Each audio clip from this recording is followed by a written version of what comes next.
this week. But we're asking this morning, what will that mean for retailers? What will it mean for us as shoppers? And Nina, never one to say no to a market, is at a wholesale market in Liverpool for us this morning. Hi, Viz on. Morning. Morning to you. Nice to be back in my high vis.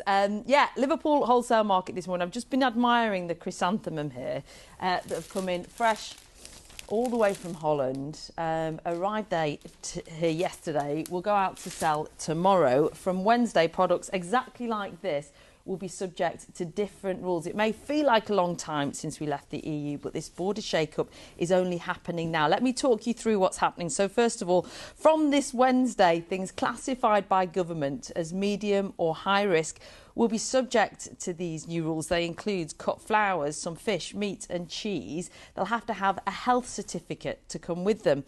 From April, there will be physical checks on these goods coming through. So lorries, for example, could be stopped at borders to make sure they are in check. And come October, some items that, as things stand, are only low risk may be then moved to the category of medium to high risk. Now, that could include fruits and vegetables.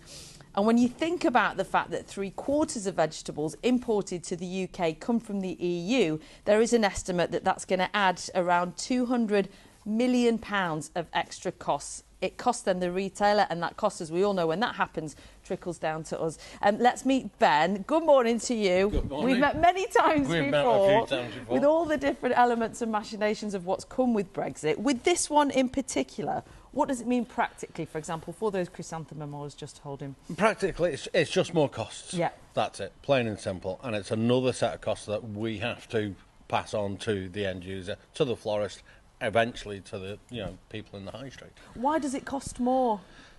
It's just like another type of tax, to almost. It's just the inspection charges. It's more paperwork for paperwork's sake.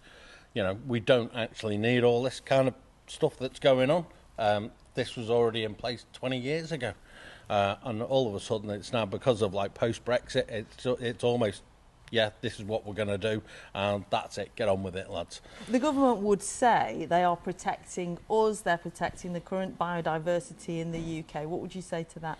A lot of it's already checked before it leaves anyway. So on plants especially, we have plant passports in place anyway.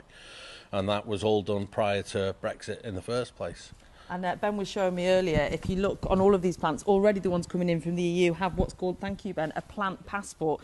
So his point is this structure that was already in place did the job. This extra element isn't necessary. Let's see what Marco has to say about that. Good morning. Marco's from the Institute of Export and International Trade. Why does this need to happen? Well, it's part of the Brexit agreement signed in 2020 that the UK has to establish a functioning border, which we don't have at the moment. So these changes not only are a legal requirement, but actually are part of the UK establishing the most effective border and the most digitally enabled and efficient border over the coming years. So you believe in the end goal, you think that could be helpful for businesses, but your issue is how the rollout's taken place. Yeah, absolutely. There's still confusion and uncertainty, both here in the UK and in the EU. And just last week, there were changes slipped out on a government website about the reclassification of some products, and then that was changed just a day later. So there's still a little bit of confusion, and we need to do more to make sure businesses here and in the EU really know what these changes are and how they can comply with the new regulations. Thank you, Marco. And as we were saying, there's 3 elements to this. There's this week, there's April, and then we wait and see what will happen to the fruit and veg market come October. We'll be chatting to them a little bit later on. And the government claim that the cost that will be passed on to consumers will be negligible. They say it will be less than 1%. But there's fear that these checks and delays will inevitably cost money. As we heard from Ben, every time they have to read a little bit more about different checks and delays, that affects their productivity as well as the charges at borders. And something Marco mentioned earlier, some of our neighbours within the EU who have to issue these health passports aren't entirely sure what's going on. And as we all know, confusion leads to increased costs. And that's, let's face it, John and Sally, the last thing any of us need at the moment.